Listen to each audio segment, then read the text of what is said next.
Olá, eu sou o professor Márcio Miguel e hoje vamos falar da evolução humana.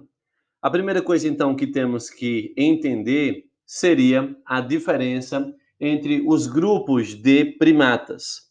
Quando falamos em primatas, logo pensamos nos macacos, outros animais, porém, incluindo os seres humanos, também são classificados como primatas.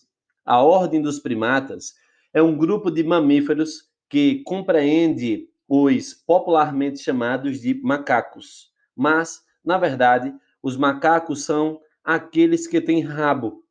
Embora os símios e os macacos sejam primatas e façam parte da mesma subordem de primatas, existem várias diferenças entre eles. Também existem vários tipos de primatas. A diferença entre os vários grupos de primatas se baseia em características físicas e na origem evolutiva. A ordem dos primatas é caracterizada por animais com olhos frontais e braços, pernas e dedos altamente flexíveis. As 235 espécies de primatas modernos estão divididas em duas subordens: os prosímios, que são os lêmures e animais parecidos, são os grupos mais primitivos, e os antropóides, geralmente chamados de primatas superiores, compreendem o restante das espécies na ordem dos primatas. Os antropóides variam muito em relação ao tamanho, extensão geográfica e comportamento, mas todos possuem faces achatadas, ouvidos pequenos e cérebros relativamente grandes e complexos. Dentro da subordem dos antropóides, os primatas são agrupados em macacos e hominídeos. É nesse quesito que entra o ser humano como um primata. Pessoal, esses hominídeos, há aproximadamente 7 milhões de anos, ocorreu alguma modificação entre os descendentes desses primatas. Tal processo de modificação resultou na divisão dos ancestrais em comum.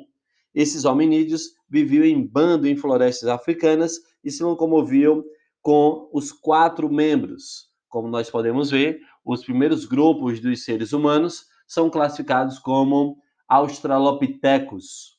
Em seguida, temos o Homo habilis, depois o Homo erectus, depois o Homo sapiens neanderthalis e, por último, o Homo sapiens sapiens.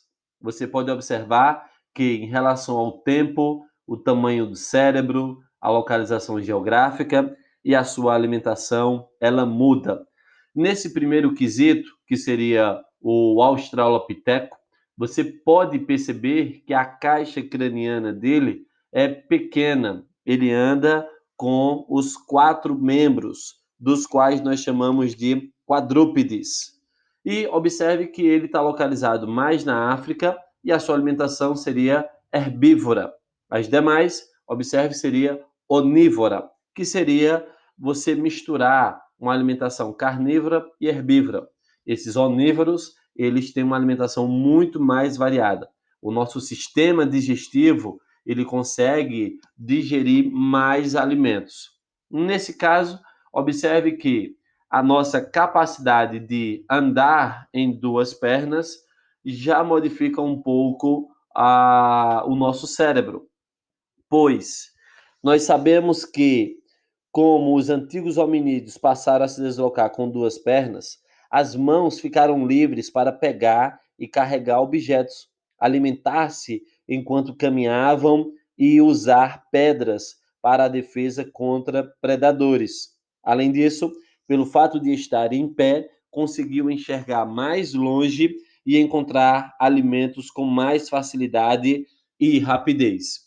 Podemos então analisar essas imagens. Veja, o conjunto anatômico para a marcha ereta, isto é, aquela passagem que a gente acabou de ver do Australopiteco para o Homo habilis. Observe então aí, ó, a formatação dos pés. Veja, você tem aqui alguns grupos de primatas, o orangotango, o chimpanzé, o gorila e o último aí, o homem. Observe então que o formato do nosso pé, ele começa a ganhar um formato mais anatômico para a marcha, usando apenas duas pernas para se locomover, tá certo? Outra coisa que mudou e foi muito importante para a gente foi o nosso movimento de pinça feito com o polegar e o indicador. Você pode ver aí, ó, outros grupos, caso do orangotango, chimpanzé, gorila e a mão de um homem. Observe que o fato de termos a mão assim facilita muito a nossa vida. Pessoal, essa nova habilidade possibilitou que eles previssem alguns perigos e se defendessem de ataques de animais. Assim como os chimpanzés e os gorilas, nossos ancestrais hominídeos tinham um polegar opositor. Porém, com as mãos estavam mais livres, eles aprimoraram o movimento de pinça, tornando-se cada vez mais preciso. Você já percebeu quanto esse movimento é importante em sua vida? Ele possibilita pegar e manipular objetos. Os estudiosos perceberam uma relação entre o movimento de pinça dos dedos e o aprimoramento do cérebro humano. Quanto mais nossos ancestrais manipulavam objetos, mais seu cérebro era capaz de criar, inventar e raciocinar. Em 1974, uma equipe internacional formada por diferentes cientistas trabalhava na Etiópia, na África, e encontrou diversos fósseis de um único hominídeo. Nesse caso, observe aí como o nosso cérebro ele foi sendo alterado. E foi justamente desses fósseis que nós encontramos uma formatação diferente. Veja que você tem aqui, ó, o grupo A, o grupo B e o grupo C. Você consegue ver aí, ó, uma diferença entre eles. E nesse caso, o que a gente está olhando para o cérebro? Da imagem ao lado, observe três coisas importantes. Nós temos a parte A, que seria o crânio, a caixa craniana, a parte B, que seria o rosto, e a parte C, que seria a mandíbula. Observe que a do ser humano, ela foi um pouco achatada. Observe a diferença da A para o B. Você tem uma diferença muito grande entre esses elementos, tá certo? E tudo isso possibilitou, então, a gente ter um domínio maior. Nesse caso, observe aqui claramente o nosso processo evolutivo dessas três etapas. O cérebro, ele cresceu por fato de você ter as mãos livres, ser mais criativo, e isso fez então com que chegássemos a essa ordem.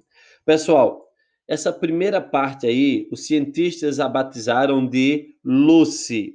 Esses estudos confirmaram que Lucy, um australopiteco, tinha pouco mais de 1 metro de altura e cerca de 29 quilos, e que durante aquele período os ancestrais dos seres humanos já caminhavam eretos sobre duas pernas.